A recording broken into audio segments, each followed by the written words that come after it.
First of all, just to introduce myself, my name is Brian Hughes, and I'm from Galway, from NUI Galway, the psychology department. So I'm a psychologist.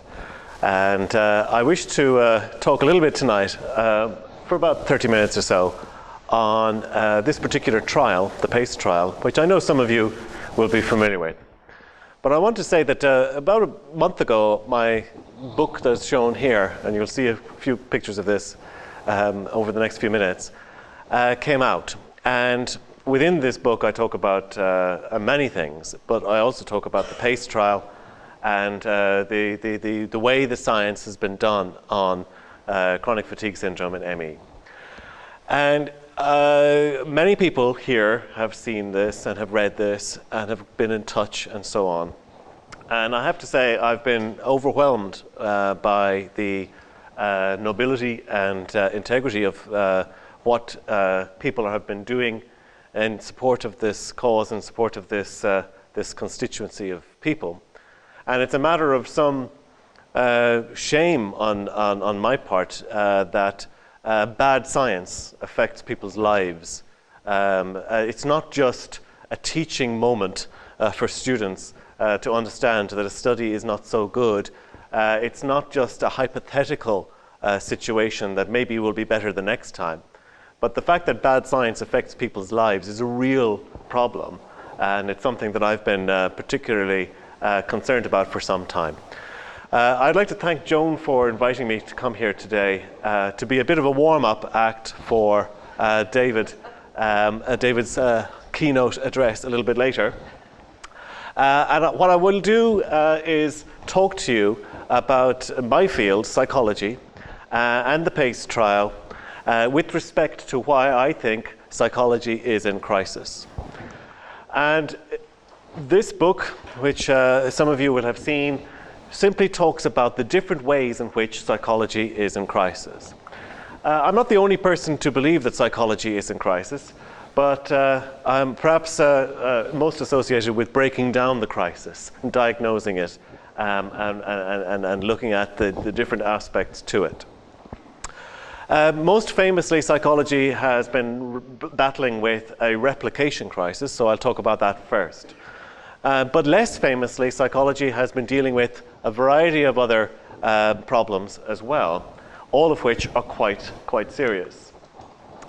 And what I've done in this book is I have identified the PACE trial and the ME/CFS controversy within psychology as a beautiful example of psychology in crisis. Every single thing I say about psychology can be said about the PACE trial and the way that this condition has been dealt with. And therefore, I use it as sort of the climax of the whole book. My whole argument about psychology comes to its climax when I talk about the PACE trial. So tonight, I'll just give you a flavor of each of these things, because David will talk to you in detail about the PACE trial, the whole history and sequence of events around that. And I will talk about the different ways in which science went wrong and psychology went wrong with respect to this trial.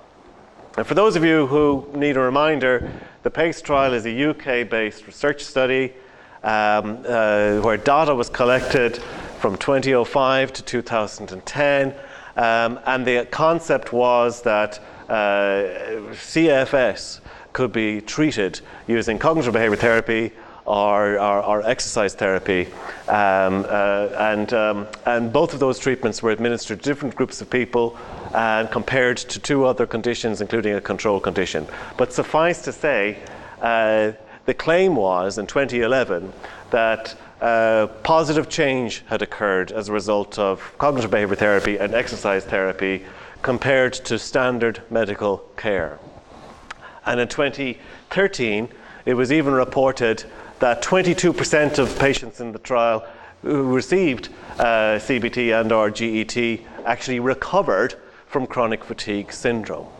Now, suffice to say, this is a problematic conclusion for here today, and also for many psychologists and scientists around the world who read these results with a certain amount of incredulity that such a huge effect could be found, essentially corroborating the claim that chronic fatigue syndrome and ME are essentially psychological or psychogenic at most conditions. That by using a psychotherapy, you are effectively reverse engineering the condition and fixing it because that's the way it works. So you end up with these kinds of headlines, which many of you have seen, that just get out and exercise, say scientists. It's all a bad attitude. That's the problem that everybody has. It's not an organic condition. Okay. I want to put this in the context of the replication concept, the idea that good science is not confined to one single study. Good science, it relies on replication of effects. So that if you have a single study, even if it produces several papers, if it's one empirical study, it is not yet good science. It cannot be good science in isolation. And when a single study is treated as the final word on a topic, then you're not dealing with good science per se, because there's a big issue around replication. And science is a field of empirical study that relies on replication. So psychology, my field, which has been an academic scientific discipline since the 1870s or so, a lot of research has been conducted over the last century and a bit. And just a few years ago, around 2015, this news story came out. Some researchers had established what they felt was a problematic feature in psychology, namely that when they did 100 studies the second time over, most of them didn't find the original results. So most of the studies were in fact null findings, suggesting that only a third of studies actually found the original effect. 2/3 of studies are unreliable. And this was a special effort by a group headquartered in the University of Virginia who were looking to see, is psychology a replicable science? Because if it's not, then things like the PACE trial are immediately questionable, because that's a psychology research study for all intents and purposes. They call it estimating the reproducibility, and I'm going to show you a few pictures here. I understand and I completely appreciate that most people don't want to see loads of numbers and tables and so on, but I will show you some of the original data pictures, and I'll explain them to you as best I can. The original studies, if you were to score studies from 0 to 1, and the lowest score means the clearest finding, the original studies all had very clear findings. But when these researchers decided to replicate the studies, they found that the findings were all over the place. Most of the findings were not clear at all. So the picture just simply indicates that. So psychology got very, very worried that actually what we're teaching students, what we're teaching clinicians about behavioral science is not replicable. You just pick 100 studies, you do them again, and most of them get you no result at all. So why does that happen? One of the reasons it happens, and it happens very much with the PACE trial, is what I call rampant methodological flexibility. Unlike chemistry, when you're in high school or in your secondary school, you do experiments, it's according to a curriculum, and you're doing the experiment for the millionth time, because you know that when you dip this chemical into that chemical, it changes color. It's all about replication, and you use the same procedure over and over again to demonstrate the scientific fact. In psychology, there is no one standard way to do a study. So most studies are different. There are no two studies alike, even if they're on the same topic, hence the snowflakes. Even if they're on the same topic, the studies are going to be slightly different. And because there is no standard methodology in psychology research, that means that it's very difficult to control what goes on in the research context. And the PACE trial, as we will see, you took advantage of rampant methodological flexibility in all sorts of ways. Rampant methodological flexibility means you can just simply change the methodology as you go along. You can design the study to suit yourself. If you don't like the data, you can collect some more data to see if you analyze it the second time, will you find something different? And if you like what you see, you can stop collecting data and report your result. That flexibility is not good science. It opens the door to confirmation bias. It opens the door to something that scholars call harking, which is hypothesizing after the results are known. So you see the findings and then you tell the world what you were looking for. It should be the other way around. Moving the goalposts, we'll hear about that a little bit later. Fishing for findings. If you have a lot of data in a computer, you can pull out a fraction of it and report that and make your study look very strong when in fact most of the data don't show anything. And method blaming, which means that if your study finds something different to the other guy's study, well, you can say, well, it's because they're different methods, because no two studies are alike. Whereas if you find the same result as the previous guy, you can say, we've replicated each other, we've done good science. So you win either way, whether you replicate or you don't. You can say you're doing good science. So the PACE trial then, what's the basic problem with the PACE trial in scientific terms is that when you have this open-ended flexibility, you end up with studies that are weak by design. Now, studies that rely on self-report data require a thing called blinding. In other words, if a self-report data is where you tell the scientist what's going on. They're not measuring it with a thermometer or a blood test or a weighing scale.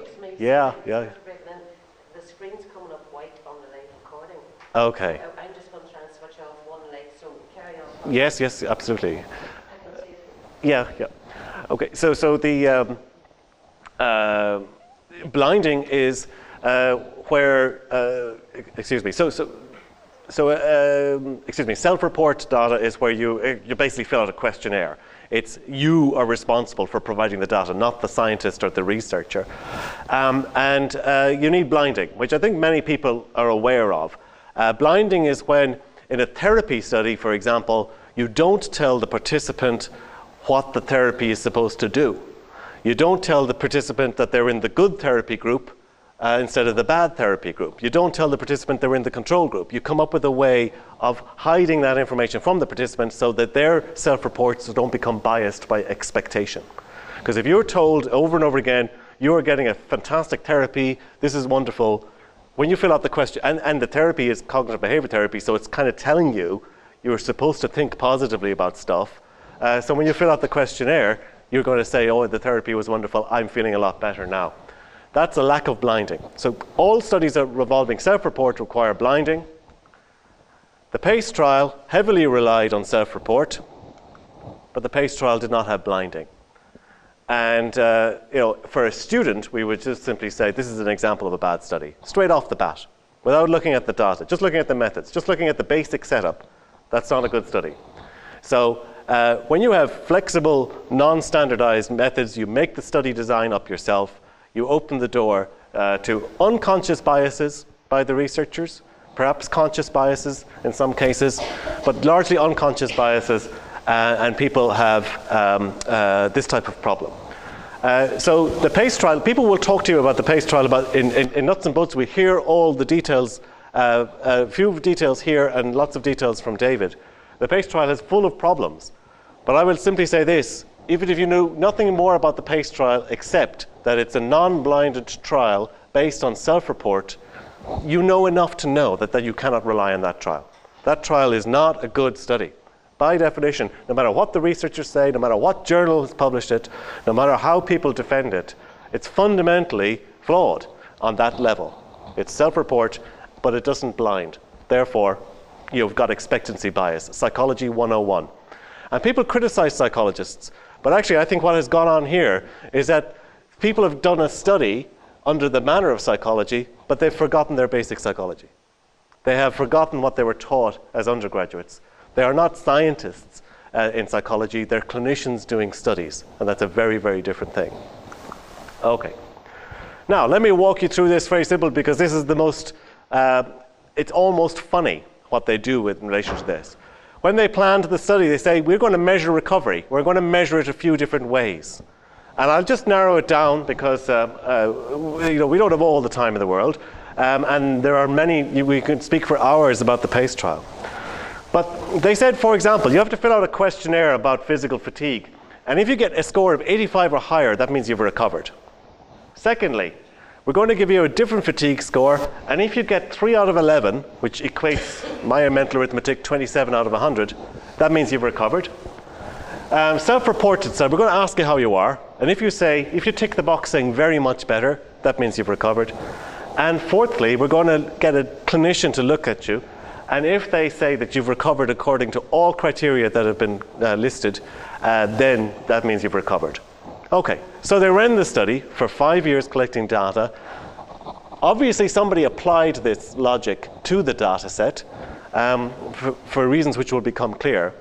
But it was never published in this form.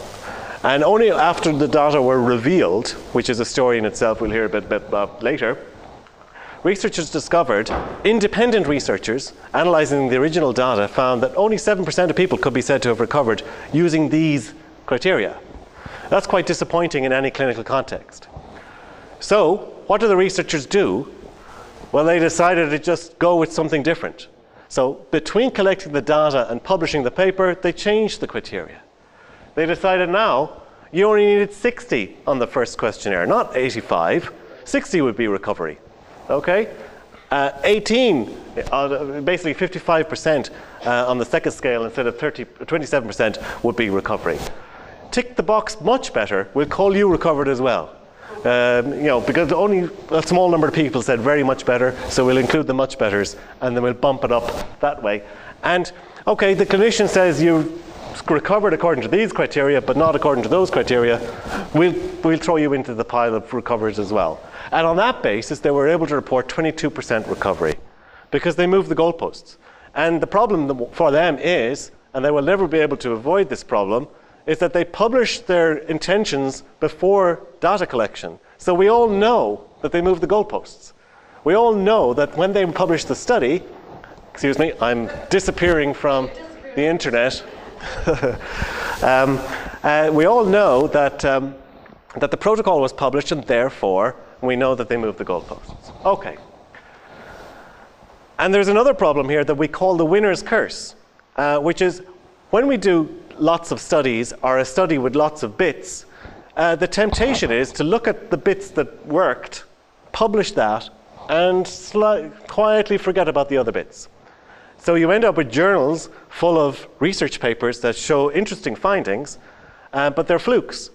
The boring findings, the null findings, they're in the researcher's file drawer. We call that the file drawer problem. And there is a case to be made that in the PACE trial, when they published the plan for the study, there was a lot in it about using actometer data, sort of mechanical devices that would independently record physical activity, that you wouldn't be relying on people to self-report their physical activity. But they never published that data. That data undoubtedly said that the interventions were of no good, no use. So we look at that in a moment. But they didn't publish that data, they put it in the file drawer. So partial publication is bad science. And that's what we get underlying psychology's replication crisis and all over the PACE trial. Okay, let me just walk you through some of the other different crises, apart from the basic lack of replicability. One is, because this is a very important one, and we were having a conversation a bit about this earlier, about expectancies and biases and theoretical positions that clinicians and scientists and doctors have that affect their decision making. And so I call this in psychology's paradigmatic crisis, but it's the theory crisis essentially. Psychology has many different bits to it. Most people have heard of Freud and psychoanalysis. That's completely different to, say, social psychology or cognitive psychology, which is, these are just different ways of looking at behavior. And you can argue the Wikipedia page lists 45 different types of psychology, but I'm just mentioning 6 of them on this slide. And really, the simplest way to look at this is the biggest divide is between the people who see human beings and psychology as a biological subject and people who see human beings and psychology as a purely social act. Interventions, therefore, should be talk therapy, not drug therapy or physical therapy. So this divide between the biological worldview and the social worldview is a big factor that affects the debate and the discussion on ME and CFS.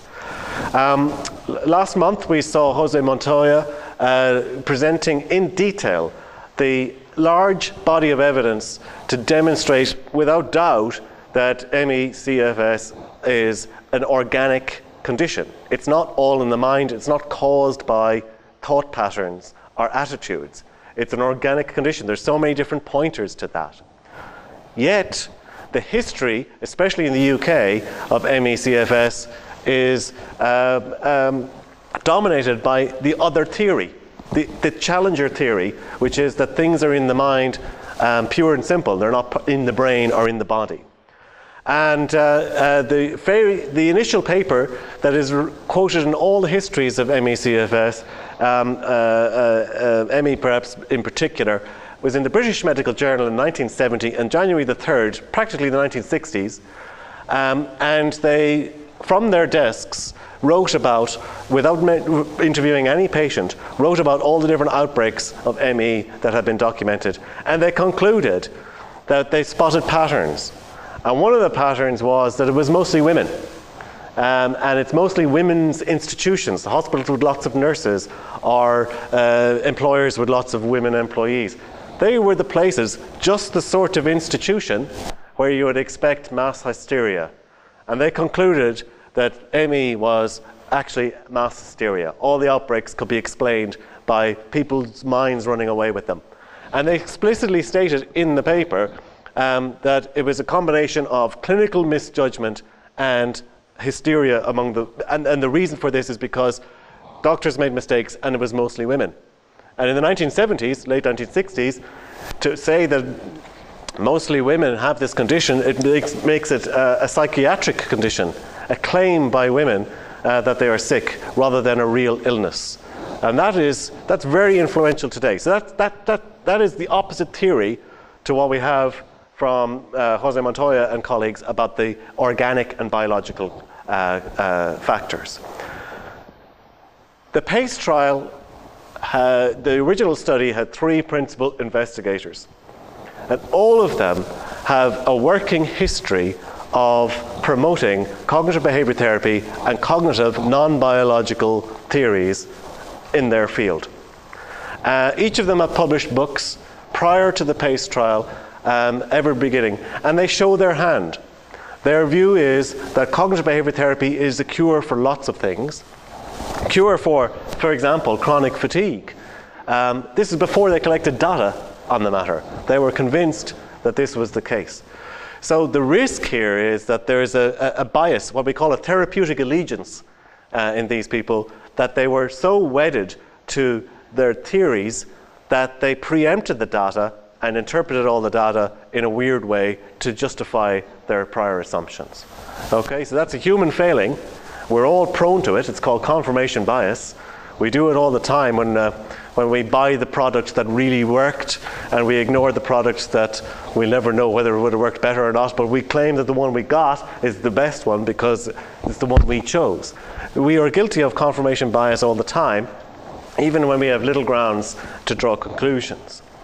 And one of the problems here is that we know from people who've looked at this in psychology research is that if you have a strong expectancy about your research, you're more likely to have the finding that you were looking for. And one big problem here is that the PACE trial has not been independently verified or independently replicated. All the studies, all the papers emanating from the PACE trial dataset are by the same network of people. They're all connected. There's a sort of a family resemblance or a family connectedness between all the people involved. And we know from the patterns of results when you look at research that when research is replicated by the same researchers, mostly it gets replicated well. The fail rate is low. But when research is replicated by independent researchers, the fail rate is much, much higher. I think I have a laser pointer thing. I don't want to... Oops, okay. Yeah, I think it's there. Okay. When independent investigators do studies, they have a much higher fail rate. In other words, they don't find the same findings over and over again. And that psychology studies, and these are psychology researchers doing psychology studies, the risk is, and the researchers have to acknowledge this, because it's a demonstrable pattern that independent replications tend to fail. So we wait to see what other researchers will do in terms of PACE-type studies But heretofore, we have one study and lots of papers written by the same people who have a therapeutic allegiance that's declared before the study was even conducted. You can't defend that. You can't stand over that. It's not good science. Okay, very quickly through the final few points, because these are smaller points in general terms. Psychology also has a measurement crisis. It is difficult to measure a thought. It is difficult to measure a feeling or an attitude. It's difficult to measure a personality. And yet this is what psychology is about. And just because something is difficult doesn't mean that any approach will do.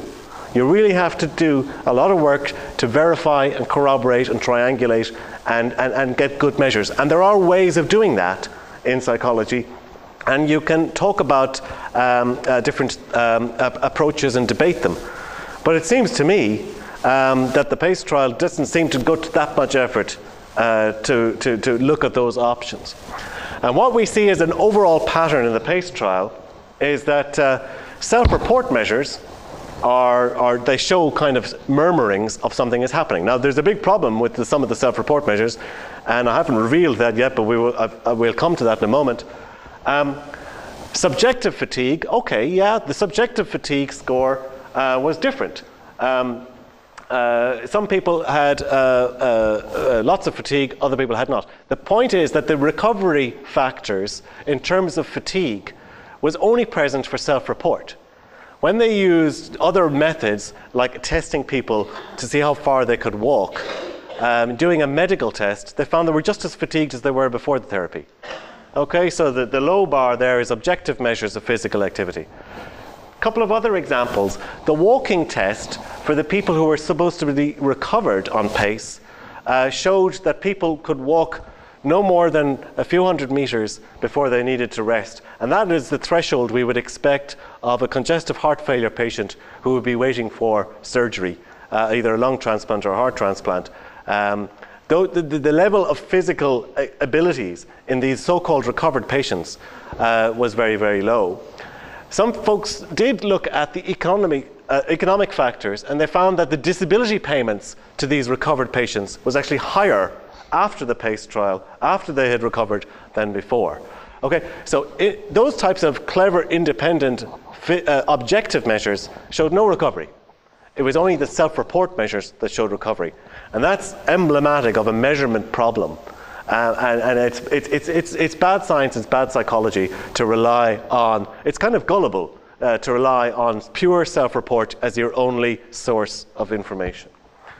Okay, a regular study would triangulate. They would use the objective measure to either allow or disallow the subjective measure.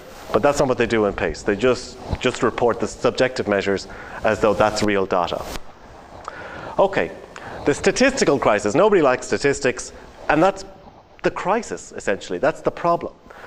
I mentioned earlier that, this is a bit wordy, but I will explain it because it's actually funny.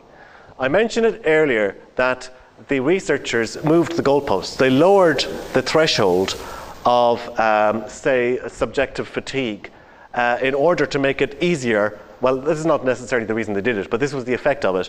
It made it easier for patients to be classified as having recovered. They explain why they did this, because when you do that, when you move the goalposts, as the cliche suggests, it looks like cheating.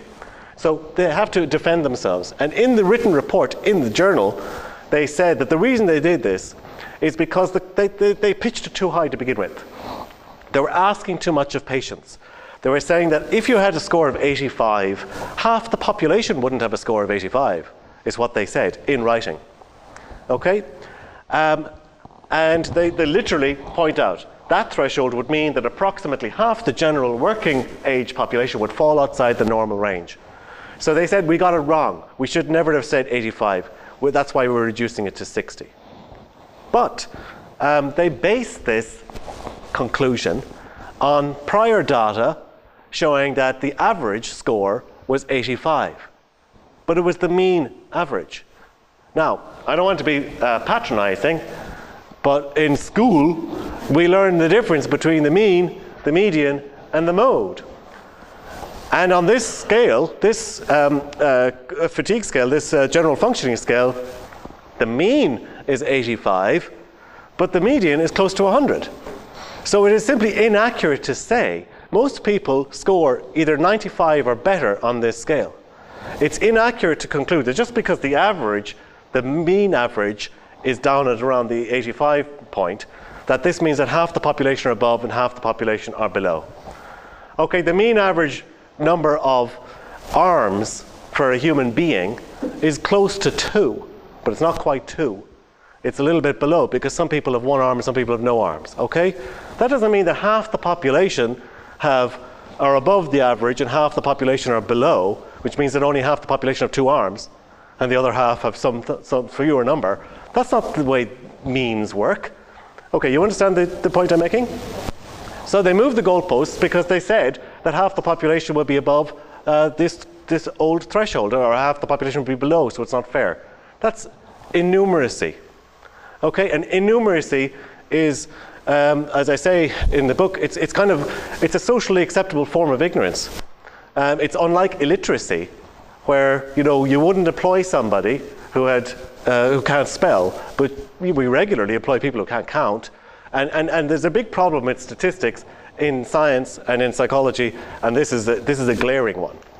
Okay, let me just show you a different picture. This is all the fatigue scores for the general population, all the different age ranges. Everybody would score above 90, close to 100. So it's wrong to say half the population scores 85 or below. This is people age 85 and above. Yeah, okay, their physical activity, abilities, and fatigue, and so on is much lower. The PACE trial entry criterion was 65.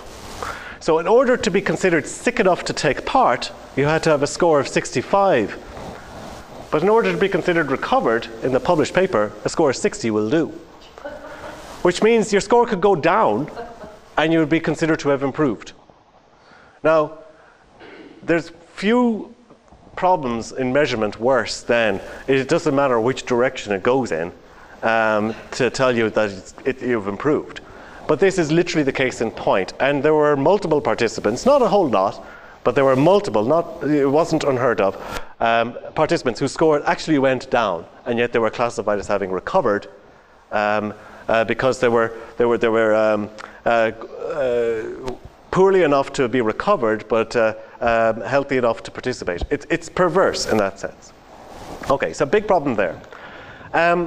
Let me just say a word a little bit on bad habits in psychology generally that are applied to the PACE study. And this is a problem that generally happens, is that researchers often talk about how sure they are of their finding rather than how significant or how important their finding is. So in research, everything comes down to statistics, and we declare the study to be a success if the findings are statistically significant. You'll encounter these terms. Some people talk about, don't forget about the effect size. Okay, what does that all mean? Well, it talks about how likely is it that your finding is real. That's the first factor. And how important is your finding is the second factor. And any study can be described in these terms. And both can be low or high. So ideally, your finding would be very likely and very important. In a bad situation, your finding is unimportant and unlikely. Okay?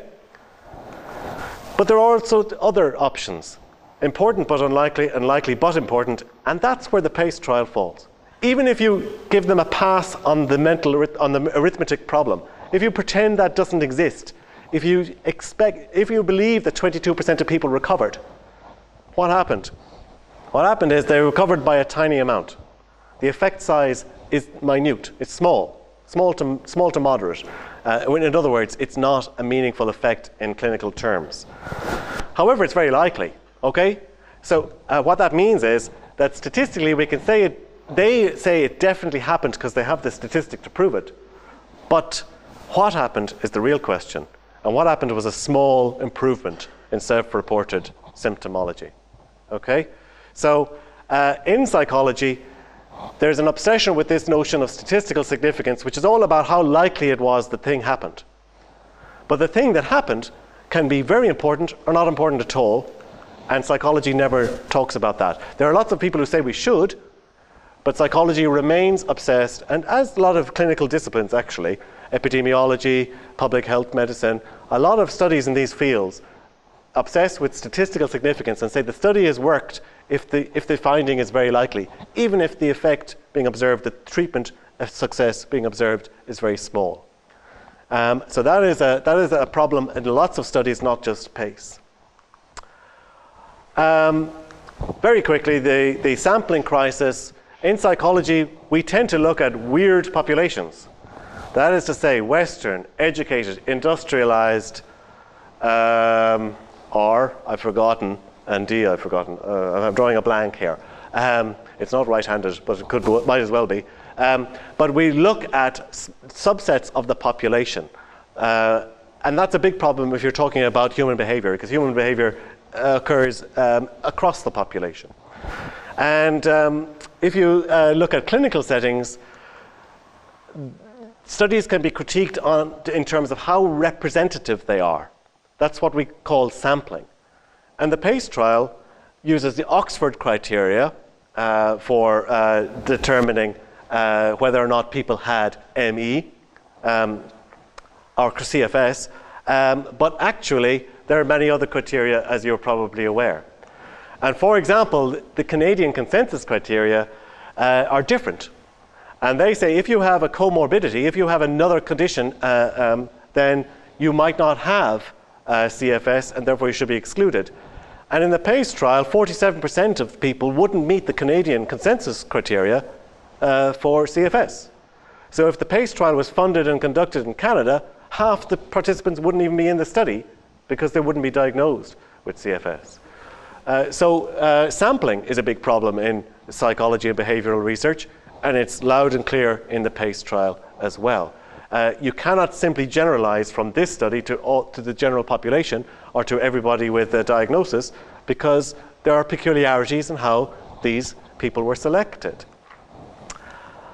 And very finally then, it all culminates in a notion of exaggeration. So even when you break it down, when you step back, there's an awful lot of information in the PACE trial, but when you step back and draw a picture, this is what people come up with. These are independent researchers who have taken the findings and drawn a picture, and each line represents before and after for the different groups in the study. And what you can tell, and you don't need to be a mathematician to tell it, is that they're all on top of each other. The lines are on top of each other. No group, CBT, GET, or control, no group stands out as having improved much better than all the others. So even if you just step away from all the noise and all the debate and just look at the findings as they are, they're very, very modest. And this is what I refer to as an exaggeration crisis. Psychologists and clinical professionals, they want therapies to work. And there's a big problem in therapy research, not just psychotherapy research, of over-optimistic interpretations of rather banal data. And the PACE trial is a case in point. It's an example of exaggeration.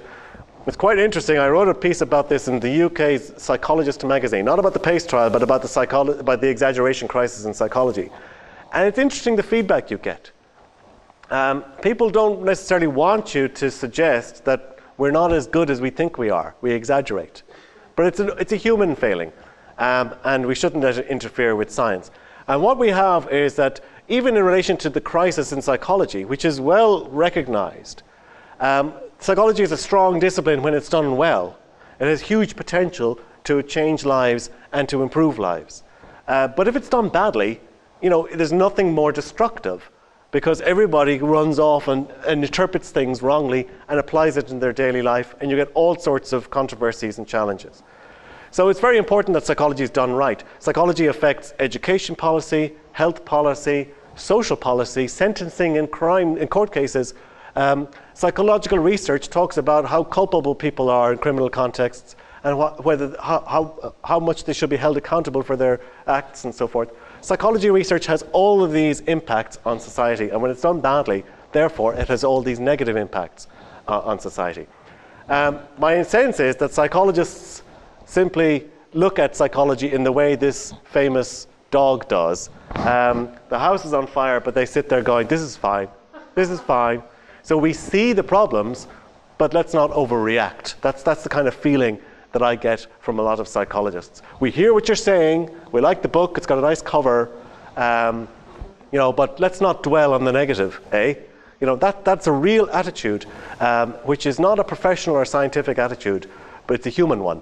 But in psychology, the human attitudes do tend to intrude and tend to take over.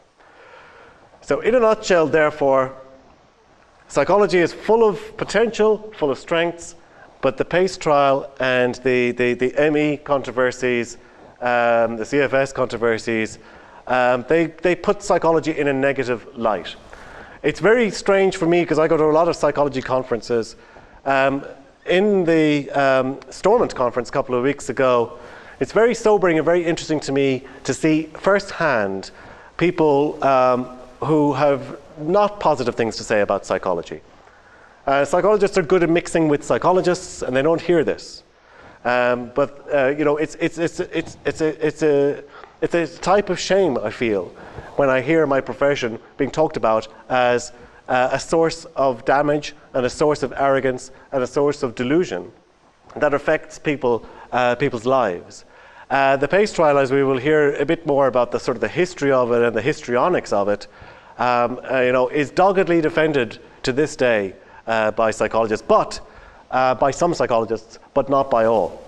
And I wouldn't like you to think that all psychologists have circled the wagons here. There's a lot of skepticism about bad science and psychology, and a lot of concern that these types of cases get defended, sometimes at the highest level. But things are changing. There's a whole new generation of people coming up who don't like that, and they want it more open and more democratized and more clear. And the idea that you can do a study, collect data, and then not share the data, that's taboo. And yet it happened with the PACE trial. But hopefully those days will pass, and we will see some more good science in psychology, because I really do think that psychology has a lot to offer the world. So, ladies and gentlemen, I won't keep you anymore. Thank you very much for your time and attention again.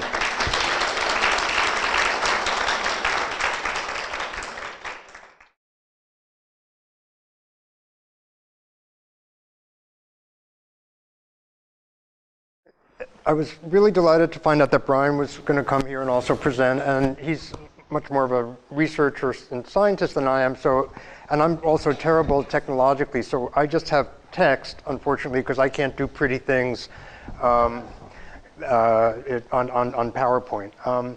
So anyway, I'm going to go a little more into detail about some of, whether the PACE trial is good science. We know it's not. I've called it repeatedly a piece of crap. I've also used worse expressions for it. I'm known for getting up in public lectures and tearing the PACE trial into pieces and throwing the pieces in the air. I'm not going to do that tonight. So this is me. I'm at University of California at Berkeley, and I was a journalist for many decades, 30 years, I guess, and then I got a public health degree. And so now, basically, I'm at State at Berkeley, and I've been working on this project for about 3 years. I had a change. This is from a slide I did in the spring. I have conflicts of interest. I should say conflicts of interest. 1,008 is how many people contributed to my crowdfunding last year. So actually this year I have about 950 something contribute to my last crowdfunding, which is funding my work right now. So why are those conflicts of interest? Michael Sharp, one of the PACE authors, during my crowdfunding last April, did me a big favor and posted a link to my crowdfunding page, a slide about my crowdfunding, a blog about my crowdfunding, and said, this is what people who want to do good research have to put up with. Immediately after that, many people started giving me more money, and thanked Michael Sharp for reminding them to give me money. So yes, I have conflicts of interest. However, I will say that my conflicts of interest are totally transparent. Michael Sharp has said that I have been being paid by patients to trash the PACE trial. I pointed out that actually I was trashing the PACE trial for free for a couple of years before I asked anybody for money. And I only asked people for money because changes at my position in Berkeley. I was doing this as a public service project, and I couldn't afford to do that anymore once my Berkeley money kind of went away, and so I crowdfunded. So to Michael Sharp, that's a conflict of interest. I say my conflicts are transparent and I'm totally open about them. And yes, patients funded me, but I'm right and they're wrong, 100%. So, that's where we are. So here are my questions. One of the things that's kept me fascinated with this, and Brian talked about some of these issues. This is a study where participants had already met outcome thresholds for both primary outcomes at baseline. Since this is impossible in the real world, you can't be, recovered and disabled at the same time on breast cancer or HIV. So you can't be recovered if you're recovered and disabled at the same time on an outcome measure. Your study is screwed. You cannot do that. It is not a good study. So is there a place in science for which participants were simultaneously disabled and recovered, or within normal range, as they called that analysis in The Lancet? Why is a study containing this really incredible, bizarre paradox that I've asked the PACE authors repeatedly and the Lancet editor, can you please point me to another study in the literature in which people have simultaneously met an outcome measure and not met it at the same time, or have met the outcome threshold at baseline? Such studies don't exist, and if they did exist in any normal disease, they would never have been published, they would never have passed peer review, and once it was pointed out, they would be retracted in 10 seconds. And once it was pointed out in a major investigation, it would have been reported worldwide on the front pages. That didn't happen with the PACE trial. So patients have been pointing this out since years before I got involved, since the trial was published. Since 2011, and then when the recovery paper was published in 2013, they again pointed out that patients were recovered at baseline on the two main variables for the trial. Apparently, it's very controversial for me as well to be saying this, and I am astonished that this is a controversial concept. I've been astonished that I've been accused of libel, I've been accused of all sorts of things, and not from these authors, but from a researcher at the pediatrician at the University of Bristol. Her vice chancellor has filed multiple complaints with my university about my work. They can't point out anything I've done wrong. They just seem to not like what I'm doing because I'm pointing out flaws in their research. So I am astonished that to point out that you cannot be recovered and disabled simultaneously on an outcome measure in a study is a controversial thing apparently to be doing, especially in the UK, especially with these particular people who seem to have some sort of power and authority that is beyond me. I don't understand it. And these are the questions that have really been driving me for the last 3 years because I find it actually fascinating, and it's a case of mass delusion in the entire, as far as I can tell, UK academic and medical establishment, the Lancet, the journals, the NHS, the guidance from NICE. People have looked at this study and they still think it's okay. I can't even tell you how insane this has made me. I've been doing this for 3 years. You'll see in the course of my talk, I'll get very agitated because I just cannot believe it. And I'm a healthy, robust, 61-year-old guy, and they've driven me insane by this, black is white, up is down nonsense for 3 years. It's beyond me to actually imagine being a patient like many of you, confronting this incredible nonsense, or if your parents confronting this incredible nonsense for decades. It's just insane. And I'm sure you've all been driven much more insane to a certain degree than me. Again, I just cannot believe this. And when I showed this study to my colleagues at Berkeley, they're like, nobody can believe some of the things that went on in the study. There are some of the flaws that, which we'll go through. And I want to say that I wrote a 15,000-word investigation of this that I published, I got into this 3 years ago on a site called Virology Blog, which is a well-regarded science site run by a colleague of mine from a virologist at Columbia. And, I didn't plan to spend, the next 3 years of my life doing this. It just didn't occur to me that you could write something like what I wrote and that people could just ignore it, or the journal could just ignore it, and these flaws could be exposed, and somehow it doesn't matter. It's very bizarre. So the history, Brian talked about the 1955 outbreak. It's not 100% clear. We don't really know what that was. I think the idea that it was mass hysteria is preposterous, especially on the basis that most of the people were women. We don't know if it was the same thing, if it was something different. We don't know whether the earlier outbreaks that appeared to be what they were either, because nothing, no pathogen was identified. We just have the descriptives histories of people from that. It was the WHO put it in its neurological category in 1969. 1970, the paper that Brian talked about was written, which reclassified it as mass hysteria. So in 1988, the CDC investigated, or in the mid-80s, the CDC investigated, that's the Centers for Disease Control and Prevention in the United States, the CDC, it's our major public health agency. They investigated an outbreak in Lake Tahoe, many of you know this, and they decided to call it chronic fatigue syndrome, which is probably the worst name anybody has ever given any illness, as many of you have experienced. And I experienced that too. Oh, I'm so tired, you know, I'm also tired. It sort of lends itself to trivialization and just not taking this seriously, which may have been the intent.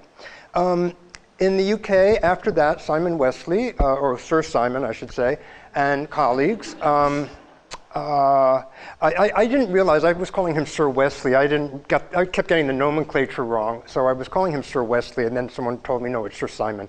Anyway, he and colleagues wrote a paper where they the first time, as far as I could tell, where they described this vicious cycle of deconditioning, false illness beliefs. People think they're sick, then they get, you know, they stay in bed. They don't get better, then they get more deconditioned, then they get, you know, sleep dysfunction because of that. And one of their colleagues actually once described it as very bad jet lag. So, or akin to very bad jet lag. So that was the start of that. Then in the 90s and early aughts, I guess we call them, they did small-scale studies of cognitive behavior therapy and graded exercise therapy, and then they got funding for PACE in 2003, and they started it in 2005. As Brian points out, they wrote a very detailed protocol, although they published it not in 2007, I guess it was, but they wrote it before and it was approved. And when you write a protocol, you outline all your measures. You say, we're going to do this, we're going to do that, we're going to do that, and you're not supposed to change them. And if you do change them, it's supposed to be for sort of extraordinary reasons. You have to have a good reason for it, not, oh, we thought about it and we like our other outcome measures better, which is essentially what they did. And if you do that in a study, you actually are supposed to provide your original findings or do a kind of a sensitivity analysis which will allow you to determine how much impact the changes had. That was something the PACE authors never did. They refused to do it. When patients wanted them to, they called them vexatious. So PACE started 2011. They published their Lancet paper. 2013, they published a recovery paper. So the Lancet was about improvement and other things. It wasn't about recovery. The reason I think probably was because they needed another 2 years to figure out what they needed to do to have some recovery, because as Brian pointed out in the reanalysis, the recovery rates were, for all four groups, were 7% around, between 4 and 7%, and there was no statistically significant difference between any of the groups. In other words, no one recovered from these treatments, period. So there are more than 20 case definitions. I don't need to go through all of them. The one they used primarily was the Oxford criteria. That was what the main criterion, which is basically 6 months of unexplained fatigue. Now, you don't have to be that intelligent to figure out that 6 months of unexplained fatigue is likely to be a proxy for undiagnosed depression, undiagnosed anxiety disorders, what we call idiopathic chronic fatigue for reasons we don't know. If you can find an actual illness associated with it, then you exclude those people. But fatigue and pain are basically the two most common symptoms that patients tend to present with to a general practitioner. So if that's your category, that's going to be a problem in your sampling, as Brian points out. The CDC criteria, we all probably know about that. It's a little more specific. You have to have 4 of 8 symptoms, but you don't have, and post-exertional malaise, which is the cardinal symptom as we know, you don't have to have that. It's in the 8 symptoms for the CDC definition, but it's not required. You might have 4 other symptoms. So again, the CDC definition doesn't necessarily pick out the people you want. NICE guidance has 6 months of unexplained fatigue. I think it's 4. I think that may be wrong. But anyway, you have to have just 1 of 10 other symptoms, but at least in the NICE guidance, the post-exertional malaise is supposed to be a characteristic of the fatigue. So if people are actually diagnosing properly, that might pick people out. And then you have a couple of more a 2003 definition, the Canadian consensus criteria. You also have a 2011 definition, the international consensus criteria. Those are both much more specific, and they have much more detailed descriptions of the symptoms and a more detailed description of what post-exertional malaise is and how you might measure that. And then the Institute of Medicine, now the National Academy of Medicine in the US, came up with this weird name, SEID, Systemic Exertion Intolerance Disease, that nobody likes the name, and there's other problems because it doesn't exclude primary depression and primary psychiatric disorders. Well, it includes some, it excludes some, but primary depression is not necessarily excluded. However, it did put the focus on post-exertional malaise, which are called exertion intolerance, as the cardinal symptom of the illness. So that was a good thing about the IOM report. So, okay, here I go. And at the same time as the Institute of Medicine report, we had the report from a panel formed by the National Institutes of Health, which recommended that the Oxford criteria be retired because they felt that it harmed research because it generated these very kind of heterogeneous samples. And the problem with science is that if you have a heterogeneous sample, you really can't find anything because everybody's got something different going on, especially if some people have the illness in question and other people don't. And the other problem with the generic 6 months of fatigue is that, in fact, exercise and psychotherapy basically do help people with depression and do help people with anxiety disorders. So you might get, if you're calling those people as having chronic fatigue syndrome or ME, might look like they're being helped. It might look like the group is being helped if you get those results, and then you can misapply that to the people with more specifically defined ME, even though the people in the study who might have gotten better were those with not ME but depression or anxiety disorders. So basically, these two reports in 2015 were really critical, not so much with the specific things that they said, and they each have some problems, but with the fact that they both very firmly said, this is an organic disorder. This has, of course, there are associated, psychological things, because if you have an illness that nobody believes, you're likely going to get depressed, or you might get depressed. So it wasn't that there was no association with depression or other things, but that it was fundamentally an organic illness, and it basically, in terms of its etiology, it had nothing to do with depression and anxiety or psychiatric issues. It was an organic disease. People have multiple things going wrong. It's not clear exactly what and why, but that's the project now, is to sort of get closer to that. And hopefully there's good research going on to do that.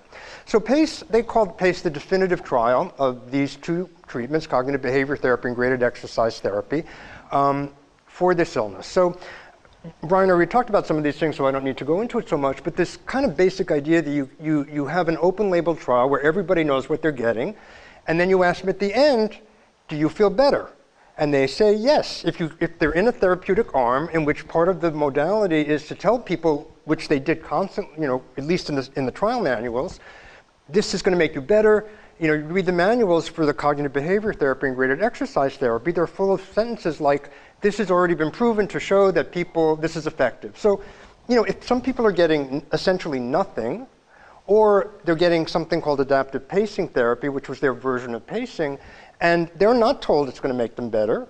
And then you have these other two arms where people are told it's going to make them better. And then in 6 months, you ask them, all the groups, do you feel better?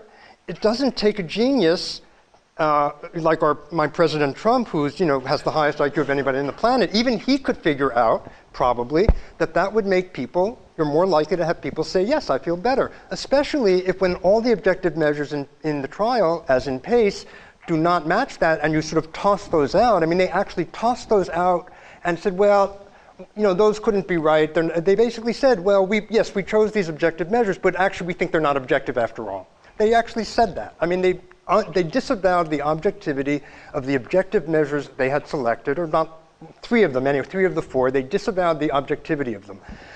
You can't do that. It's insane. You cannot do that. It's just wrong. It's really, I will make an argument that really this really meets a lot of criteria for research misconduct, okay?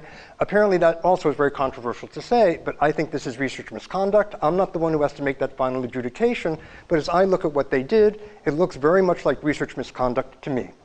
Okay, that's my opinion. That's what I've been saying. So we have these 4 arms, and it's based on a completely unproven theory that about deconditioning, dysfunctional cognitions. You know, you all know this theory. You think you're sick, you go to bed for too long, then you're deconditioned, then you try to do something and you're even more deconditioned. So, oh my God, the illness is getting worse. So the point of the therapies is to alleviate you, to either get you back to recondition you, or to alleviate you of the false or the unhelpful illness belief that you actually have an illness that's going to make you worse if you engage in your regular activities. So there's a lot of biomedical research going on now, at least in the US. There's been some improvement in terms of the NIH funding from the National Institutes of Health, and there are sort of different groups in the US doing studies. I mean, here you can see in Australia, where I was in the spring, University of Melbourne's doing some good research, and Griffith University is doing research. So there's a bunch of groups all sort of looking at different things. It's kind of like the blind man and the elephant. Nobody really knows exactly what to look for. Jose Montoya was here. You heard about that. He's very interested in the inflammatory processes, so he's looking at cytokines.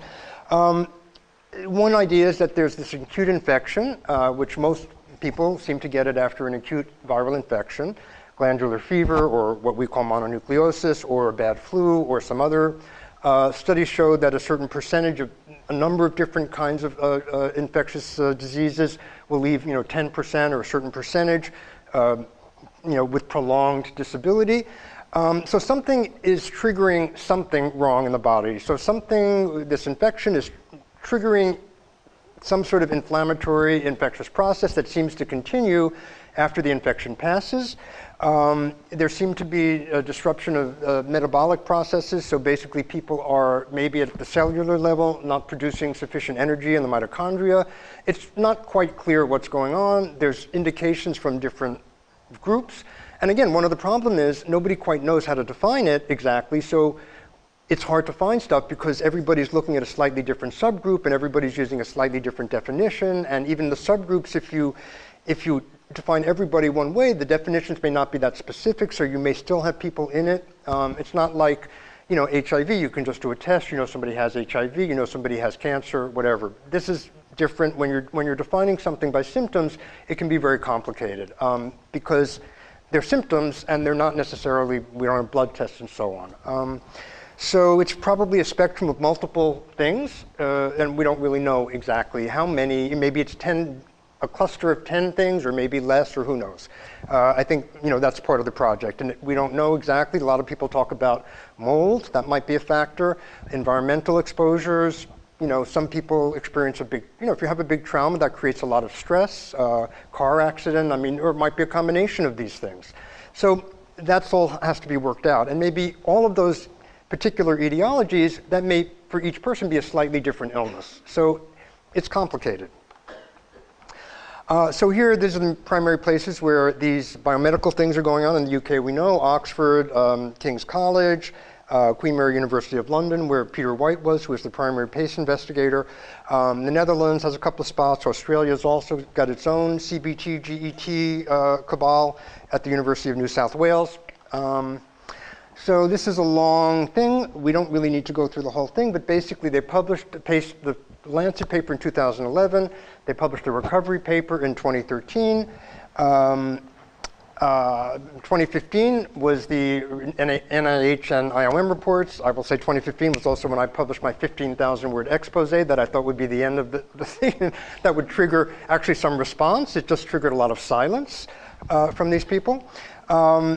So then Lancet Psychiatry, right after I published my big thing, Lancet Psychiatry published a completely bogus study of long-term follow-up, which I don't need to go into, but it basically totally misinterpreted the data in a way that was completely favorable to them. So basically they said that this shows that the sustained benefit after 2 years, oh, by the way, the other groups also sort of caught up. That's not how you measure a clinical trial. In a clinical trial, the only valid comparison is between the groups. You don't then say, oh, or people did, they sustained their benefits. Oh, these people got better as well, but we're not really going to pay attention to that. We're going to claim success based on the fact that people sustained their benefits. But the truth is, after 2.5 years, there were no differences between all the groups. So basically, it was a bust in terms of benefits. for CBT and GET. So basically, a huge thing was that in Alan Matthews, who's an Australian patient, filed a Freedom of Information request to get the original data, which the PACE authors were refusing to provide. Many people filed Freedom of Information requests. They classed them as vexatious, which is a legal term allowing you to refuse a Freedom of Information request in the UK.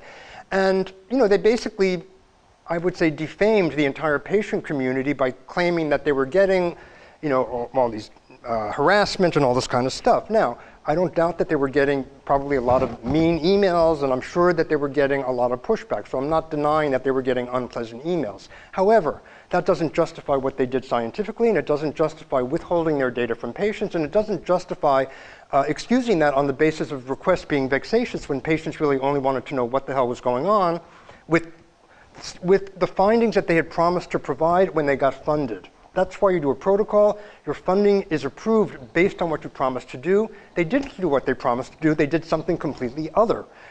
And that's why patients were upset.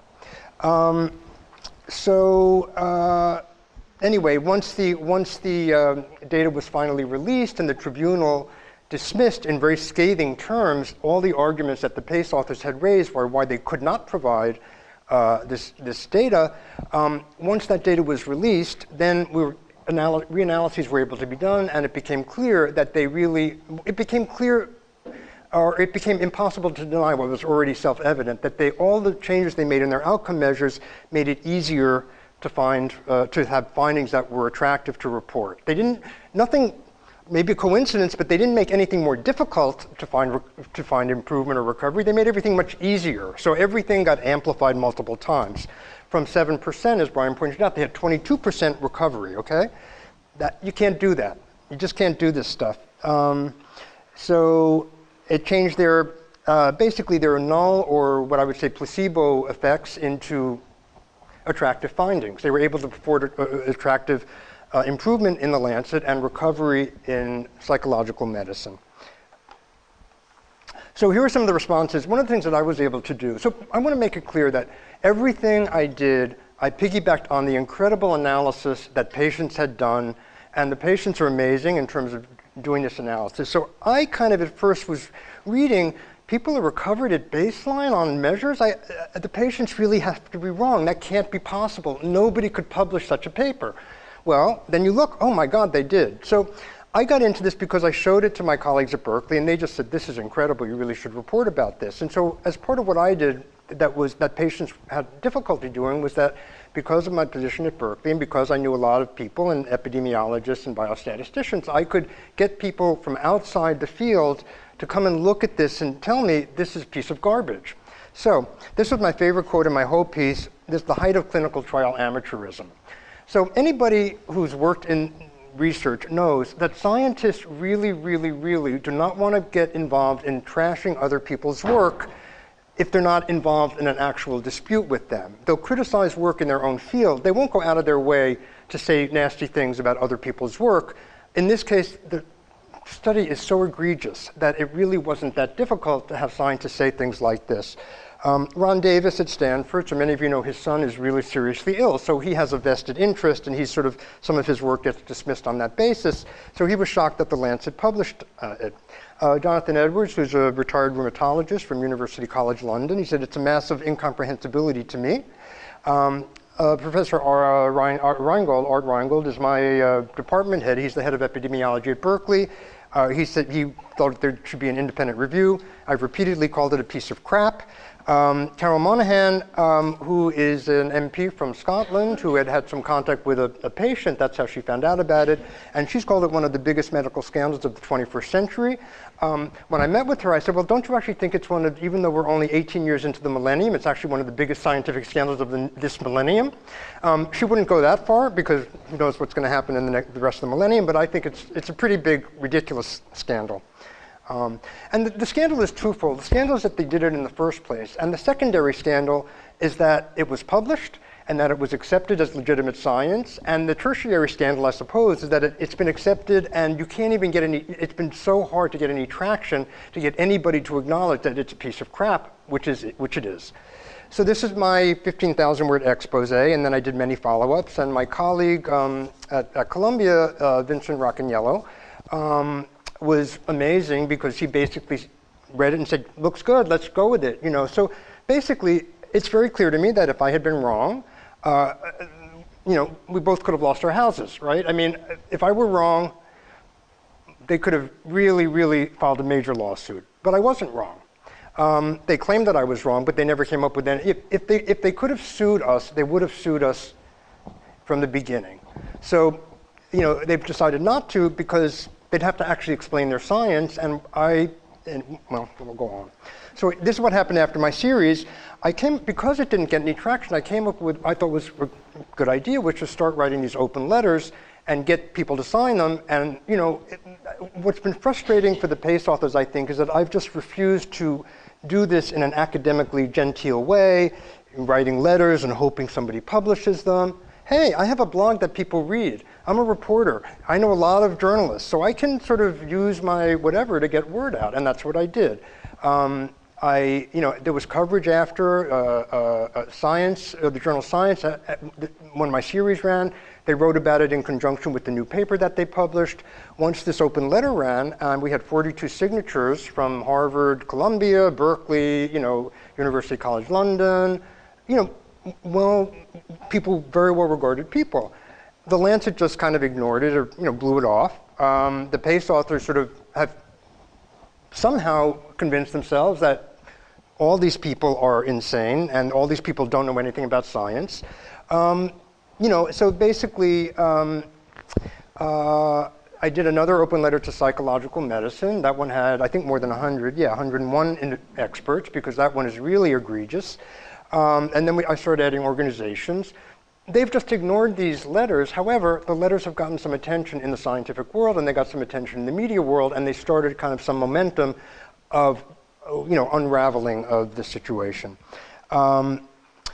So anyway, yes, and so in August, we had this new open letter, and I made sure that it got to people who needed to know about it, and it was written up in the Times. To me, the Times is the New York Times. I mean, to you, the Times is the Times, the UK Times. And then the next day, the BMJ had a news article about it, which was really, I think, important. Because again, a lot of people saw that. A lot of people read that, even if they don't know all the details. It's really important to have coverage of the stuff. And there's been, basically, journalists have been, for the most part, especially in the UK, but in the US also, it's very hard to write things and say this Lancet article is a piece of shit, even if it is. It's very hard to counter, professors in the UK. It's very hard to get anybody to pay attention, if you're poking holes, even if it's bad research, when the entire establishment has weighed in and accepted this as valid. I'm sure Brian could talk a lot about this. It's sort of like a mass delusion, or maybe mass hysteria, on the part of the entire UK academic establishment. And most of them are men, so let's put the hysteria on them. They're all insane. It's not you, it's not me, it's not Brian. Those people are insane, literally, to be looking at this and saying, this is a good study. Anybody in their right mind, any 5-year-old could tell you, Mommy, I can't what do you mean I have a cold and I don't have a cold right now? That's not possible. A 5-year-old knows that's not possible. It should have been evident to anybody who read the paper. It shows that there was absolutely zero effort at legitimate peer review. Any peer reviewer, if it wasn't just their best friends, and I think probably what was happening, we don't know, they're all peer reviewing each other's work. In the US, we would call this a circle jerk. For those of you, excuse my language, but that's what we call this in camp in 7th grade. That's what these people have been doing for decades, I think. You can see I get very agitated, and I probably say things in a way that I shouldn't, and I'm not very diplomatic about it because I'm fed up with these people and I'm fed up with the situation, and I didn't set out to spend 3 or 4 years doing this. That's not what I intended to do. I'm only doing it because it's necessary and because nobody else, because I don't know, because I'm astonished that it's taken this long to get to this point. So let's talk about the outcome switching with our these are sort of, I wrote 15,000 words. I couldn't even touch everything that was wrong with the study. So there's a lot more, but these are sort of some core things. So Brian talked about the outcome switching. I've been talking a lot about lack of informed consent because we'll talk about that. And then this this newsletter, this bizarre newsletter that they sent out, which again, all these things they have justifications for. And then the study design, basically, as Brian said, the study design itself delegitimizes the study. So you don't actually need to have all these bad things going on to look at the study and say, the findings are kind of uninterpretable.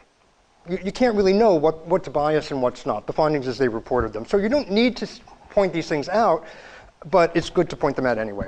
So the outcome switching, Brian talked about that. So I'm not even going to go into details, but the point is that only when someone filed a Freedom of Information request, so it was clear from the studies that it was theoretically possible that some people already had met these outcome thresholds at baseline after they changed both the fatigue and the physical function. But you didn't know how many, or if anyone, or how many, because you didn't have the data.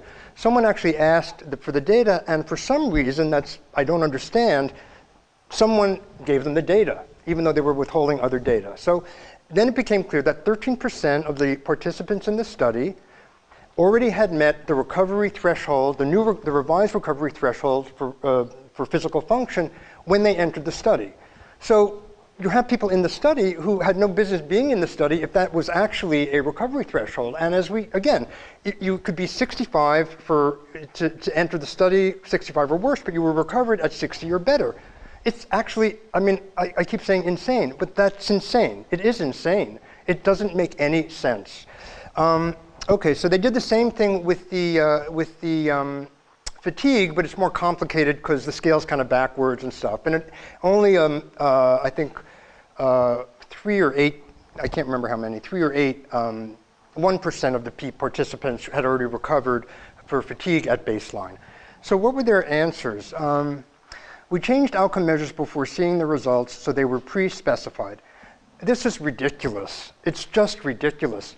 When you have an open label trial, and everybody knows who's in what arm, and especially you're having subjective outcomes, unless you're incredibly stupid as a principal investigator, you're very likely to know not the specific data, but the trends of the data. You know who's in what trial, you know how people are responding. So so the fact that it was after they collected their data, they can't then just call it pre-specified just because they say they didn't look at the data. Pre-specified, they can't, many times in this thing, I've found that they're trying to rewrite the English language. Pre-specified means before the study starts. In your protocol, you cannot collect your data and then call it pre-specified. It's preposterous. We decided our original measures were too stringent. Then why write a protocol in the first place? Why just not do your study and then pick all your outcome measures afterwards? If that's what you can do, you can't do that. That's why you write a protocol. It doesn't matter that people were recovered on key variables because we had other recovery measures as well. Okay, I mean, I don't even know what to say about that. There's a famous Groucho Marx line where he says, these are my principles. If you don't like these principles, I can have some other principles. That's what they're doing. Well, we didn't like, people are recovered on this, but don't worry about that. We have other measures that they did well on. I'm sorry, you can't do that. And especially because these were the two principal measures. The other two recovery measures that Brian pointed out were sort of somewhat secondary, and they weakened both of those also.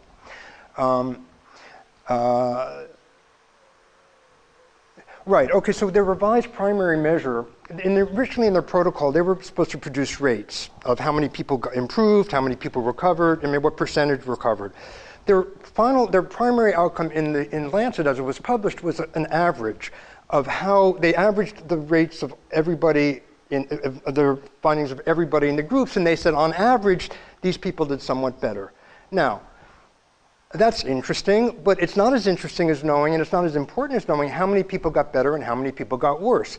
If we all averaged, like an average doesn't tell you how many, it just tells you an average. So basically, let's say Bill Gates was in here, and we all averaged our wealth. Well, we'd all seem to have an incredibly rich whatever, but that wouldn't be the case. It would be Bill Gates has all the money and we have nothing, right? So an average doesn't tell you what clinicians and what patients want to know. How many people got better? How many people didn't? How many people got worse? The average is interesting, but essentially unhelpful in terms of in clinical decision making.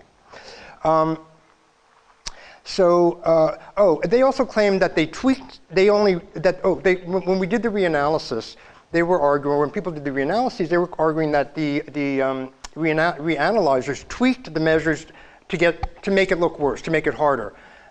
That's not true. The reanalyzers untweaked the tweaking that they themselves did to make their measures look better. So really what was going on was just untweaking what they had tweaked. So to blame people who reanalyzed for tweaking, which really was just using their own measures that they had promised to provide, is ridiculous. It's just also ridiculous. I can't even say that enough. Whoops. Oh, sorry. There. Okay, so this is a big thing for me, but it doesn't seem to bother anybody else. In their protocol, they promised, when you write a protocol, you say, we're going to abide by this and that ethical guidelines. So in 2000, now at this day and age, everybody has to acknowledge all their conflicts of interest. In 2005, things were a little more squishy because it wasn't quite clear how many people were getting funding from sources and having their studies influenced by conflicts of interest. However, unfortunately for the PACE authors, they promised in their protocol to abide by the Declaration of Helsinki. The Declaration of Helsinki is a human rights document, a human rights protocol that was developed I think first published in the 1960s, but it was sort of as an outcome of Nuremberg, and it basically was designed to protect human research subjects. And it's in the time when they did their study and their consent forms, it's very explicit about how you get informed consent. You have to inform prospective participants about any possible conflicts of interest and institutional affiliations. Well, the PACE authors, the three primary investigators, have long-standing ties, both with government agencies that are related to disability payments and welfare, and more importantly, not more importantly, but equally importantly, with commercial insurance companies that are deciding whether people should get disability benefits. And not only in some cases were they advising them in general that these treatments work, but they would be involved in, at least one of them that I've seen documentation, in specific cases and saying this person should not get, or this person shouldn't get benefits because they don't seem to have had CBT. So if that's your job, part of your job, and you're making income, or you're not even making income, but you're getting something benefits from that, that's actually a possible conflict of interest. And they were obligated by their protocol, by their promise to abide by the Declaration of Helsinki, to inform all their participants about this. They did not.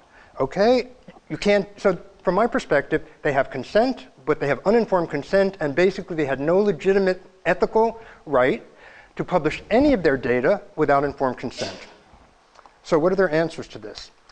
We told the journals about our possible conflicts of interest. So this is complete bullshit, because basically the Declaration of Helsinki was written to protect human research subjects. It was not written to protect journal editors, and it was not written to protect journal readers. It was written to protect the people you're doing research on.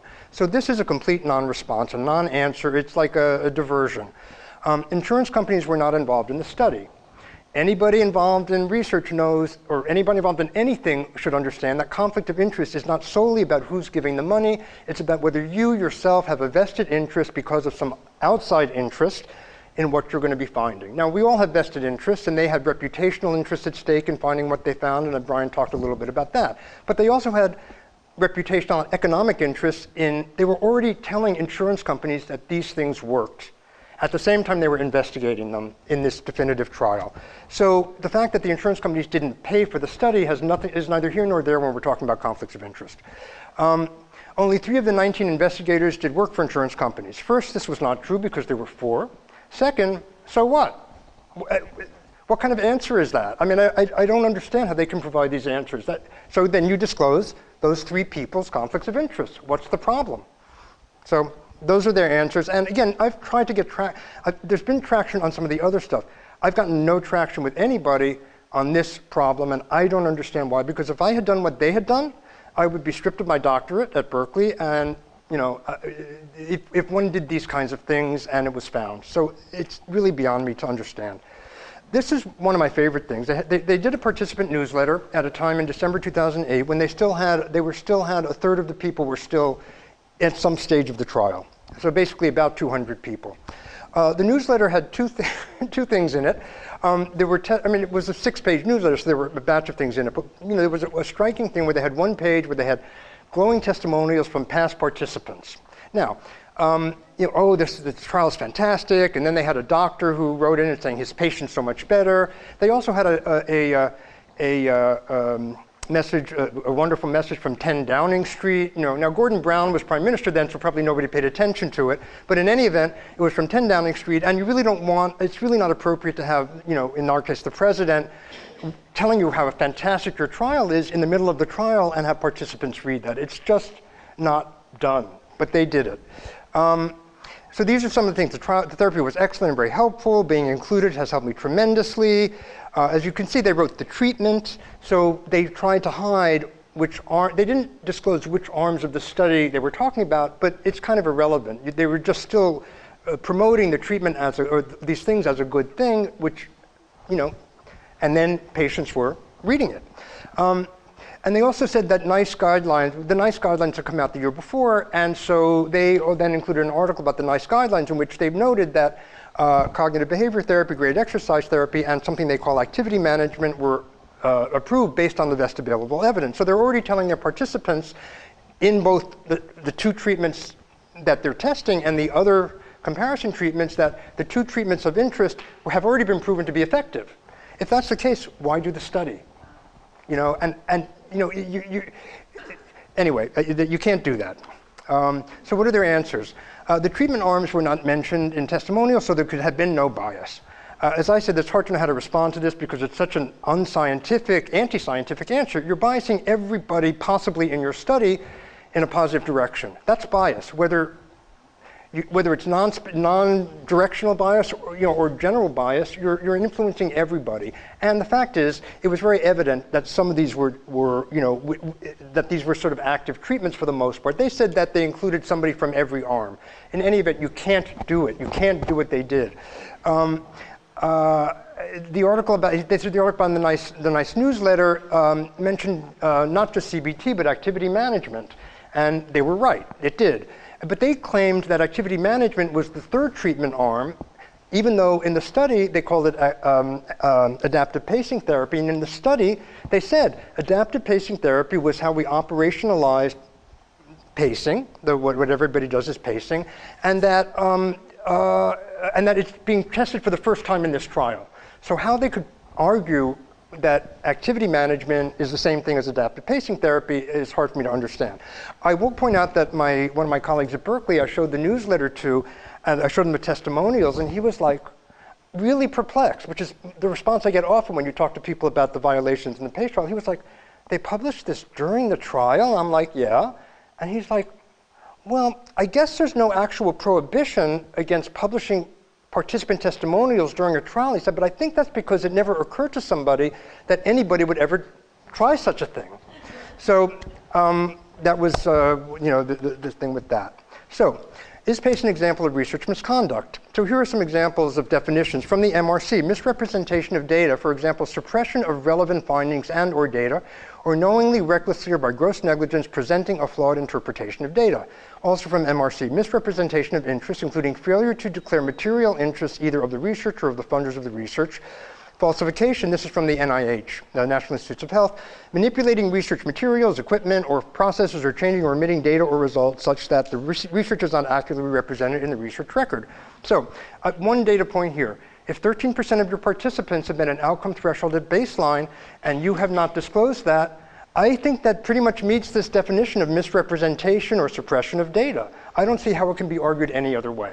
Now, I'm not the adjudicator of whether PACE is research misconduct or not. I'm just expressing my personal opinion about it. I can't declare that it is, but it seems to me very much to match definitions of research misconduct. I would also say that not following your protocol and not in mentioning your possible conflicts of interest is misrepresentation of your interests, misrepresentation of your material interests. So I would argue that, seems to me that it could meet a definition of research misconduct. So here are the conclusions. Reported PACE results cannot be taken at face value and prove basically that treatments in the definitive trial didn't work. Here's the thing. If they had reported their findings as they actually got them and said, gee, I guess we were wrong. We didn't really have findings. It would have still have been a stupid study because it was the outcome measures, open label and subjective findings, but at least they would have been honest researchers. That's not what they did. They changed everything, and as a result, they had findings that they felt, that presumably they felt they could report. The data manipulation, lack of informed consent, and other issues could lead to the conclusion that this is research misconduct according to standard definitions. The PACE authors have no legitimate defenses for their terrible methodological choices. They and their cronies are the anti-science crowd like climate change deniers, not PACE patients, or not MECFS patients. So the best use of PACE is as a pedagogical tool. It is used at Berkeley in epidemiology classes as an excellent case study of bad research. The students get it, graduate students get it for, or maybe it's undergraduate, I think. They get it for a month, they meet in groups, they tear it apart, and not physically like I have, but they tear the methodology apart, and then they give presentations to the class about how awful it is. That's really the best use of it. They've been given the world a really excellent example of bad research. And one thing I talk about Cochrane, how much time do I have? Am I running over? Should I stop soon? A couple of minutes, okay. So one of the big problems, as many of you know maybe, the Cochrane reviews, Cochrane is a organization that does systematic reviews or meta-analyses. They look at all the research in the field and then they add up all the data, because if you have many more people in a study, you tend to get more robust findings. So if you add everybody together from all the trials, then you can come up with sort of bigger findings, supposedly more robust. Lots of problems with Cochrane. First of all, chronic fatigue syndrome is in the common mental health disorders section where it doesn't belong. The Cochrane reviews report that CBT and GET have been shown to be effective by these systematic analyses. PACE is the largest study in Cochrane. They consider PACE has been rated as having a low risk of bias. Well, it has an incredibly high risk of bias, as do all the studies with open label trials with subjective outcomes. So basically, all the studies in these reviews have a very high risk of bias. Therefore, the entire review has a high risk of bias. Cochrane reviewers have not seen it that way because they're all part of the same kind of grouping, and they're all have links to each other in this. So it's all the same people doing these reviews as well as the ones doing the studies. Not exactly, but the people who are doing the reviews buy into the ideology or the cult of CBT and GET, as I've called it, because it's basically a theoretical basis or information without any theoretical foundation or without any legitimate theoretical foundation. Other reviews are Oxford studies, so that means that they have this very, very broad definition, so we don't actually know who's in the study. Are they just depressed people, or are they actually people with ME? There's a lot of pressure on Cochrane to reverse course. They're trying to figure out what to do. Unfortunately, Cochrane is now having an international blow-up over its entire structure, and so whether or not, how much they'll get to this or how soon they'll get to this, it's not completely clear. They've had another review that has been basically not been published, was going to be published last year, but Cochrane has not announced what they're planning to do with that.